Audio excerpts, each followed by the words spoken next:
Muzaffarpur police और अपराधियों के बीच शुक्रवार की सुबह मुठभेड़ हो गई। घटना फकुली ओपी क्षेत्र की है, जहां पुलिस अभिरक्षा से भाग रहे बदमाश को पुलिस ने पैर में गोली मार दी है। घायल अवस्था में उसे इलाज के लिए एसकेएमसीएच भर्ती कराया गया, जहां स्थिति गंभीर होने पर उसे पटना के पीएमसीएच में रेफर कर दिया गया है।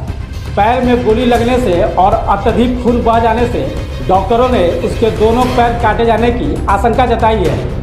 इस पूरे मामले की जानकारी शुक्रवार को एसएसपी राकेश कुमार ने अपने कार्यालय में प्रेस वार्ता के दौरान देते हुए बताया कि सदर थाना क्षेत्र के रामजालू रोड स्थित कलकत्ता ज्वेलर्स में 10 अप्रैल को लूट की घटना को बदमाशों ने अंजाम दिया था। चेन खरीदने की बात कहकर आभूषण दुकान में अपराधी दिन में ही दुकान में घुसकर 51 लाख रुपए के सोने चांदी के आभूषण लूटकर फरार हो गए थे। ज्वेलरी शॉप के मालिक और ग्राहक को बंधक बनाकर लूटपाट की घटना को अंजाम दिया गया था। मामले की गंभीरता को देखते हुए पुलिस गहनता से इसकी जांच कर रही थी। इसी क्रम में पुलिस को सूचना प्राप्त हुई कि घटना का मुख्य आरोपी वैशाली निवासी रिपू झा उर्फ अनुपम झा पुलिस से बचने के लिए बिहार से जम्मू कश्मीर भाग गया है। मुजफ्फरपुर पुलिस ने उसकी खोज शुरू की और जम्मू कश्मीर से उसे गिरफ्तार कर लिया। इस बीच मुजफ्फरपुर के फकुली ओपी क्षेत्र में जब पुलिस उक्त बदमाश को लेकर जा रही थी तो वो पुलिस अभिरक्षा से फरार हो गया।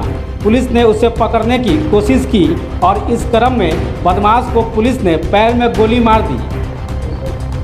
एसएसपी राकेश कुमार ने बताया कि इस मामले में अब तक कुल 5 लोगों की गिरफ्तारी हो चुकी है और उनकी निशानदेही पर लूट के जेवरात भी बरामद कर लिए गए हैं।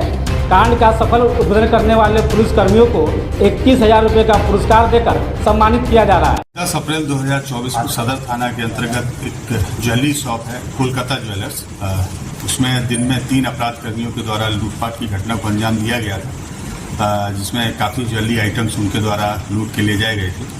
इसी घटना के आलोक में एक एसआईटी बनाई गई थी जो सिटी एसपी उनके नेतृत्व में बनाई गई थी और डीएसपी टाउन 2 और एसपी टाउन और हम लोगों की जो डीआई की टीम है और सदर थाने की टीम इसमें लगातार होमवर्क कर रही थी। और इस इन्वेस्टिगेशन के लिए हम लोगों ने पूरे शहर में लगभग 200 से ज़्यादा जो कैमरे हैं सीसीटीवी उन पर काम किया और फाइनली एक जगह सीसीटीवी में हम लोगों की एक लोकेशन कैद हुई, जिस गली में लगभग 12:15 बजे एक बाइक पर जो कि येलो कलर की बाइक थी जो घटनास्थल में प्रयुक्त हुई थी, उसमें 2 अपराध कर्मी एक गली में जाते हुए दिखाई देते हैं और उसके 15 मिनट बाद में सेम गली से 3 अपराध कर्मी वापस आते हुए दिखाई देते हैं। हम लोगों ने इस आधार पर उस एरिया को चिन्हित किया, उस एरिया में होमवर्क करके घर को चिन्हित किया, उस घर में रेड की गई और उसमें से फिर उस दौरान 2 व्यक्तियों की गिरफ्तारी की गई, जिसमें से एक का नाम विकास झा है और दूसरे अपराध कर्मी का नाम अरविंद कुमार है। इन लोगों से पूछताछ के दौरान इन लोगों ने अपनी संलिप्तता को स्वीकार किया और इस घटना में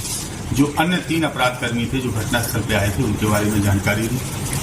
फिर टीम उस इनपुट के आधार पर लगातार काम कर रही थी। इसी बीच इनपुट प्राप्त हुआ कि इसका जो मुख्य अपराध कर्मी है जिसका नाम अनुपम झा है उस रिपू झा जो वैशाली के राजा पाका के रहने वाले हैं और काफ़ी कुख्यात अपराध कर्मी हैं और गोल्ड लूट के इन्होंने अन्य राज्यों में बहुत बड़ी बड़ी घटनाओं को अंजाम दिया है।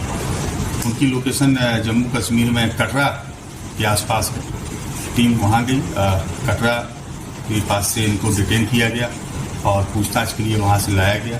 रास्ते में इनसे इंटरोगेशन हुआ, इन्होंने अपना अपराध स्वीकारा और बताया कि जो अन्य साथी हैं वो वाराणसी में हैं और जो भी लूटे हुए ज्वेलरी आइटम्स हैं वो वाराणसी में रखे हुए हैं। टीम ने बनारस में रेड की, लेकिन जो उनके 2 अन्य साथी थे वो तो भागने में सफल रहे, लेकिन एक ज्वेलर है जिन्होंने इस माल को परचेज किया था उनकी भी गिरफ्तारी की गई, जिसका नाम मनीष सेठ है। इसके अलावा एक जय हिंद मौर्य नामक एक अपराध कर्मी है जो उत्तर प्रदेश जौनपुर के रहने वाले हैं। वो बिचौलिए की भूमिका में थे और उन्हीं का ही एक वहाँ पे फार्म हाउस है जिसमें बैठ के इस पूरी योजना को अंजाम दिया गया था। इस प्रकार से इस पूरी घटनाक्रम में अभी तक हम लोगों ने 5 लोगों की गिरफ्तारी की है और जो लूटा हुआ ज्वेलरी आइटम था उसमें से लगभग 1 केजी चांदी और 15 ग्राम गोल्ड है उसको हम लोगों ने रिकवर किया है। 2 अपराध कर्मी इसमें अभी भी फरार हैं जिनकी गिरफ्तारी के लिए हम लोग प्रयास कर रहे हैं।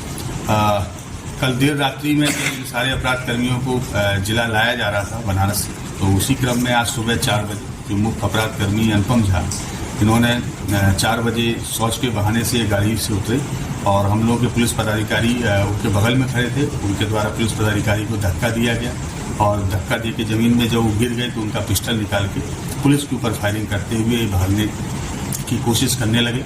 लगभग 8 राउंड गोली उनके द्वारा चलाई गई, जिसमें से 2 बुलेट्स हम लोगों की जो गाड़ी है उसके ऊपर लगे। पुलिस के द्वारा भी आत्मरक्षा नियंत्रित फायरिंग की गई चेतावनी देके, जिसमें से 2 गोली अपराधकर्मी अनुपम झा के पैर में लगी हैं, वो भी इलाज। जम्मू कश्मीर से कहीं और भागने के प्रयास नहीं, जम्मू कश्मीर वो एक्चुअली गए थे धार्मिक प्रयोजन से, धार्मिक उद्देश्य से वहाँ दर्शन करने गए थे माता वैष्णो देवी के, और जब वहाँ से वो नीचे उतर रहे थे उस समय पुलिस के द्वारा इनको डिटेन किया गया है और इस टीम ने बहुत अच्छा कार्य किया है और बड़ा सराहनीय कार्य किया है और कुख्यात अपराधकर्मी की गिरफ्तारी भी की है। ये अपराधकर्मी अभी छत्तीसगढ़ में दुर्ग में वांटेड है।